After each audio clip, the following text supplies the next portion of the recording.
නිවන කියන්නේ මොකක්ද කියලා අහුවොත් ඔයා ගත් කටනම කියන්නේ ඉපදීම නැති වෙනවා කියලා. ඒක වැරදි අර්ථකථනයක්. බුදුරජාණන් වහන්සේ ඇහුවා නිවන කියන්නේ මොකක්ද කියලා. ඒතං සන්තං ඒක සාන්ත දෙයක්.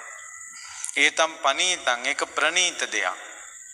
යදිදං සබ්බ සංඛාර සමතෝ පුඤ්ඤාභි සංස්කාර අපුඤ්ඤාභි සංස්කාර ආනිඤ්ඤාභි සංස්කාර කියන සියලු සංස්කාර සංසිඳිච්ච දැන තණ්හක්කයෝ තණ්හාව ෂය වුණ තැන විරාගෝ නොයලුන තැන නිරෝධෝ නිදහස් වුණ තැන නිබ්බානං නිවන තෘෂ්ණාව නැතිවීම තමයි නිවන කියන්නේ. දුක නැතිවීම තමයි නිවන කියන්නේ. මේක ඉපදීම නැතිවීමයි නිවන කියනකොට මිනිස්සු නිවනට බය වෙනවා. අයියෝ අපි ඉපදෙන්නේ නැති වෙයි. ඇයි හැම වෙලාවෙම මිනිස්සු ආත්ම දෘෂ්ටියක් තුළ තමයි ඉන්නේ. ඊළඟට තියෙනවා දුක්ඛ නිරෝධ ගාමිනී පටිපදාව. දුක්ඛ නිරෝධ ගාමිනී පටිපදාව කියන්නේ මොකද්ද?